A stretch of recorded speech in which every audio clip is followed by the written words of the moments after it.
நமச்சிவாய வாழ்க. நாதந்தாள் வாழ்க. இமைப்பொழுதும் என் நெஞ்சில் நீங்காதான் தாழ் வாழ்க. வாழ்க வளமுடன். அனைவருக்கும் இனிய வணக்கங்கள்.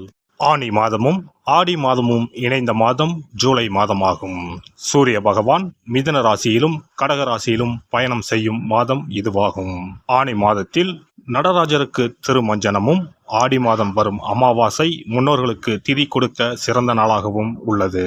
அம்மனின் அருளை பெறுவதற்கு உரிய ஆடி மாதம் இந்த ஜூலை மாதத்தில்தான் பிறக்கிறது.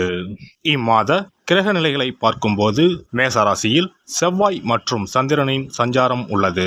ரிஷபராசியில் குரு பகவானும், மிதுன ராசியில் சூரியனும் சுக்கிரனும் இணைந்துள்ளனர். கேது பகவான் கன்னி ராசியிலும், சனி பகவான் கும்பராசியிலும் உள்ளனர். ராகு பகவான் மீன ராசியில் சஞ்சாரம் செய்கின்றார். இம்மாத கிரக பெயர்ச்சி என எடுத்துக்கொண்டால் சுக்கிர பகவான் ஜூலை 6ஆம் தேதி மிதுன ராசியில் இருந்து கடகராசிக்கு செல்கிறார். செவ்வாய் பகவான் ஜூலை 12ஆம் தேதி மேச ராசியில் இருந்து ரிஷபராசிக்கு இடப்பெயர்ச்சி ஆகின்றார்.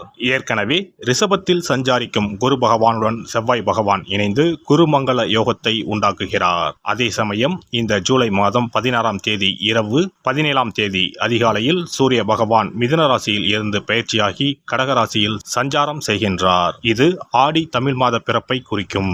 ஜூலை 19ஆம் தேதி புதன் பகவான் கடகராசியில் இருந்து சிம்ம ராசிக்கு பயிற்சியாகின்றார். சுக்கிர பகவான் ஜூலை 31ஆம் தேதி சிம்ம ராசிக்கு பயிற்சியாகின்றார். சந்திர பகவான் ஜூலை 1ஆம் தேதி அஸ்வினி நட்சத்திரம் மேசராசியில் இருந்து தன் பயணத்தை ஆரம்பிக்கிறார். இந்த கிரக பயிற்சி மற்றும் சஞ்சாரத்தால் உங்கள் வாழ்வில் ஏற்படக்கூடிய சுப மற்றும் அசுப பலன்கள் என்ன என்பதனை பற்றி காண்போம். உங்கள் வாழ்வில் வளமும் நலமும் செல்வ செழிப்பும் பெற்று வாழ்வில் உயரிய நிலையை அடைய எல்லாம் வல்ல எம்பெருமானை வேண்டி விரும்பி கேட்டுக்கொள்கிறேன். மகர ராசி அன்பர்களே, இந்த மாதம் எதையும் யோசித்து செய்வது நன்மை தரும். கோபமாக பேசுவதை தவிர்த்து நிதானமாக பேசி செயல்படுவது காரிய வெற்றிக்கு உதவும். எந்த விஷயத்திலும் மிகவும் எச்சரிக்கையாக இருப்பது நல்லது. வீண் குற்றச்சாட்டிற்கு ஆளாக நேரலாம், கவனம் தேவை. உத்தியோகத்தில் இருப்பவர்கள் பயணங்கள் செல்லும் போது, வாகனங்களில் செல்லும் போதும் கவனம் தேவை. வேலை செய்யும் இடத்தில் இருந்து வந்த மன வருத்தம் நீங்கும். தொழில் வியாபாரத்தில் ஈடுபட்டு இருப்பவர்கள் வாடிக்கையாளர்களிடம் நிதானமாக பேசி அனுசரித்து செல்வது நன்மை தரும். எதிர்பார்த்த பணம் வந்து சேரும். குடும்பத்தில் ஏதாவது ஒரு வகையில் திடீர் சச்சரவுகள் தோன்றலாம். அதற்கு இடம் கொடுக்காமல் நடந்து கொள்வது நன்மை தரும். உடல் ஆரோக்கியத்தில் கவனம் தேவை. பொருட்களை கவனமாக பார்த்து கொள்வது நல்லது. குழந்தைகளிடம் இருந்து வந்த கருத்து வேற்றுமைகள் நீங்கும். பெண்களை பொறுத்தவரை கோபத்தை தவிர்த்து நிதானமாக பேசுவது காரிய வெற்றிக்கு உதவும். யோசித்து செய்யும் வேலைகள் சாதகமாக முடியும்.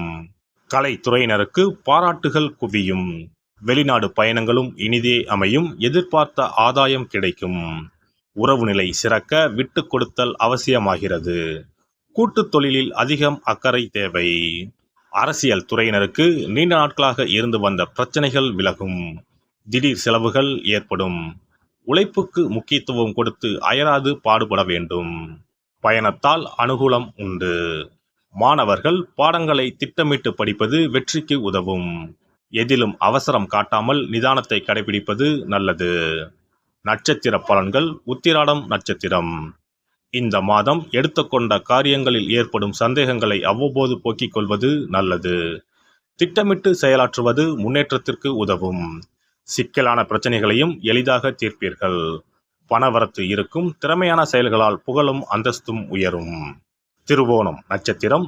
இந்த மாதம் பேச்சின் இனிமையால் எடுத்த காரியங்கள் எல்லாம் கைகூடும். ஆன்மீக பணிகளில் நாட்டம் செல்லும். உங்களது பொருட்களை கவனமாக பார்த்து கொள்வது நல்லது. வாகனங்களில் செல்லும் போதும் ஆயுதம், நெருப்பு இவற்றை கையாளும் போதும் கவனம் தேவை. அவிட்டம் நட்சத்திரம். இந்த மாதம் தொழில் வியாபாரத்தில் ஈடுபட்டு இருப்பவர்கள் கூடுதலாக பணியாற்ற வேண்டும். ஆர்டர்கள் கிடைக்க அலைய வேண்டி இருக்கும். பணவரத்து இருந்தாலும் கொடுக்கல் வாங்கலில் கவனம் தேவை.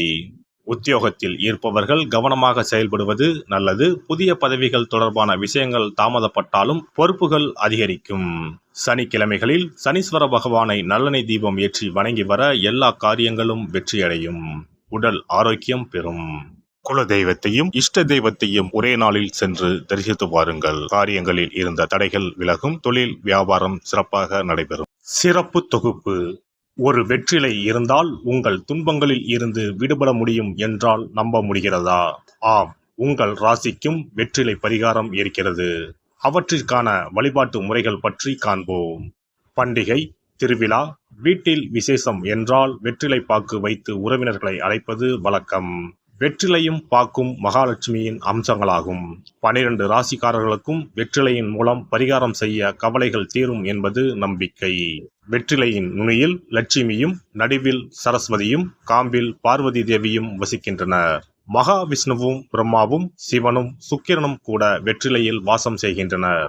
எனவேதான் பூஜை மற்றும் திருமணம் சுபமாக நடக்க வேண்டும் என்பதற்காக வெற்றிலை பாக்கு படைக்கப்படுகிறது. துன்பம் விலக உங்க ராசியின்படி இந்த மாதிரி வெற்றிலை பரிகாரம் செய்யுங்கள்.